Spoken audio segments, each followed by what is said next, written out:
कि लोग गर्व करें कि भारत के अंदर ऐसे ऐसे सपूत पैदा हुए हैं और आज भी हो रहे हैं।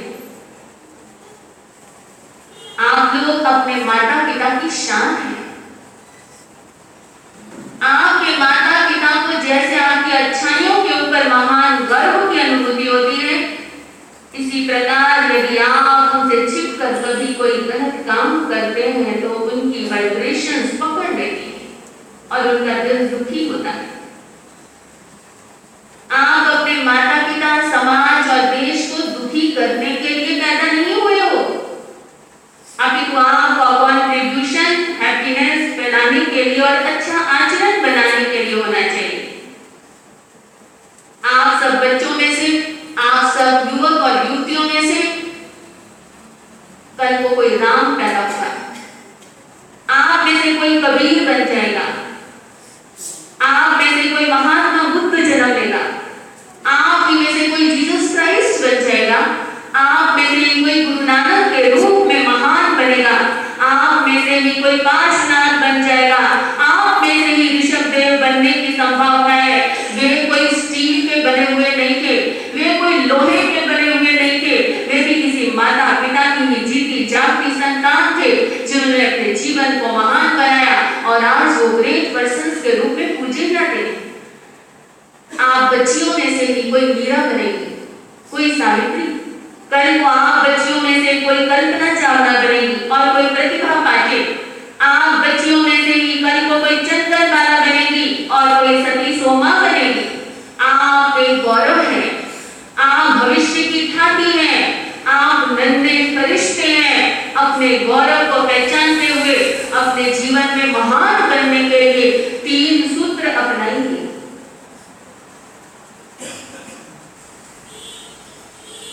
ये ठीक है कि मैं आपको और प्रोफेसर्स की तरह MBBS, MCA की डिग्री नहीं दे सकती, मैं आपको BCom, MCom की डिग्री भी नहीं दे सकती, लेकिन ये सब डिग्रियां देने के लिए बहुत सी संस्थाएं खुली हुई हैं। लेकिन तीर्थंकर महावीर के इस स्कूल और इस कॉलेज के अंदर एक डिग्री लेकर जरूर जाइए और वो है MAN की डिग्री। आप चाहे वकील बने, चाहे डॉक्टर बने, चाहे इंजीनियर बने, चाहे सन्यासी बने, लेकिन आप पहले अच्छे इंसान जरूर बने। हाउ टू बी ग्रेट, महान कैसे बने, इसके लिए तीर्थंकर परमात्मा भगवान महावीर स्वामी ने 3 सूत्र दिए। सबसे पहला सूत्र है अच्छे और सही संस्कार ग्रहण कीजिए। दूसरा सूत्र है सही दृष्टिकोण बनाइए। तीसरा सूत्र है सही चारित्र रखिए। बच्चों और युवाओं, मैं गारंटी से कहती हूँ, यदि आपने महावीर के बताए हुए इन 3 सूत्रों को अपने जीवन में उतार दिया, आज इस प्रवचन को सुनकर यदि इस व्याख्यान को अपने अपने जीवन के अंदर लाइट टावर की तरह हमेशा अपनी आंखों के सामने रखा और जीवन का एक ऊंचा लक्ष्य बनाकर यदि आप चले, तो मैं निश्चित तौर पर कहती हूँ कि आप संसार के अंदर एक असाधारण व्यक्तित्व वाले व्यक्ति बनेंगे और संसार आपकी पूजा करेगा। संसार आपको पूजना चाहता है, लेकिन पूजनीय बनने के लिए पहले 3 पुरुषार्थ कीजिए। दुनिया तो ढूंढती है कि हम किसकी पूजा करें, लेकिन पहले पूजनीय तो बनो। पहला पॉइंट है सही और अच्छे संस्कार ग्रहण कीजिए। बच्चे पूछेंगे कि कैसे, युवा भी क्वेश्चन करेंगे कि अच्छे संस्कार कैसे ग्रहण करें। उसके लिए मैं आपको 3 सॉल्यूशन दे रही हूं। अच्छे संस्कार ग्रहण करने के लिए आपको 3 पॉइंट्स को ओबे करना पड़ेगा। पहली बात है कुसंगति को छोड़ दीजिए। यदि कोई गलत मित्र, गलत साथी, यदि कोई गलत मार्गदर्शक, यदि कोई गलत इंस्ट्रक्टर आपकी लाइफ के अंदर है, तो आप उस व्यक्ति को, उस मित्र को, उस दोस्त को, उस सहेली को आप छोड़ने के अंदर विलंब न लगाइए। कुसंगति संस्कार सुरक्षित रहेंगे और नए नए अच्छे लोगों से संपर्क होने के कारण आपके अच्छे संस्कार और बढ़ेंगे। कुसंगति का त्याग कीजिए।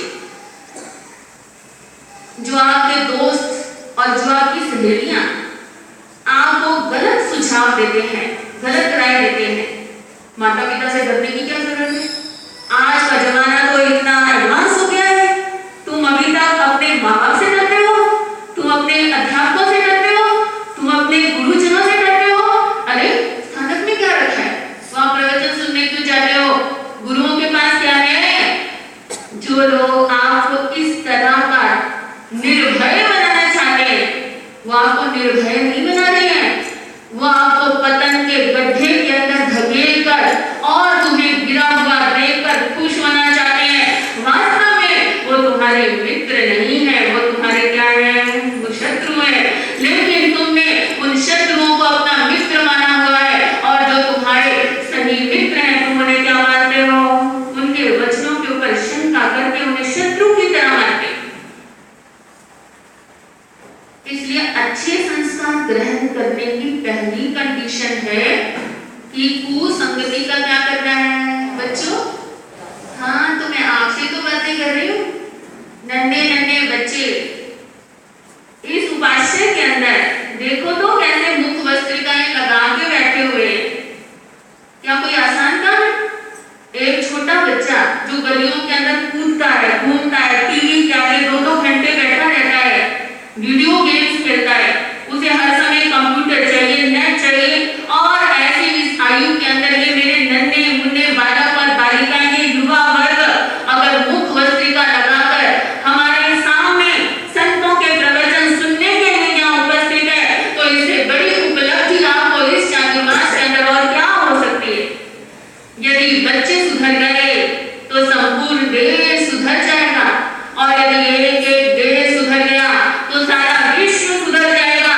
ये ना सोचो कि कितने दिए बुझ रहे हैं, बल्कि ये सोचो कि आप कितने दिए जला सकते हैं।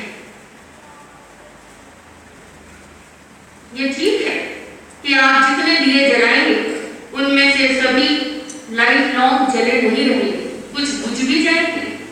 ये उनकी पात्रता है, ये उनकी टेंशन है, ये पुरुषार्थ करने वाले की टेंशन नहीं है। आपका कर्तव्य सिर्फ एक है कि जितने हो सके उतने ज्यादा से ज्यादा ज्ञान के दिए जलाए जाए। जब एक दिया जलता है तो दूसरा बुझे हुए दिए को उसे देखकर एक स्फूर्णा पैदा होती है, एक इंस्पिरेशन पैदा होती है, और हो सकता है वो बुझा हुआ दिया उस जलते हुए दिए को देखकर उसकी लाइट ले और वो भी प्रज्वलित हो जाए। और यदि एक एक दिया जलाओगे तो धीरे धीरे दिवाली हो जाएगी। दीपावली का त्योहार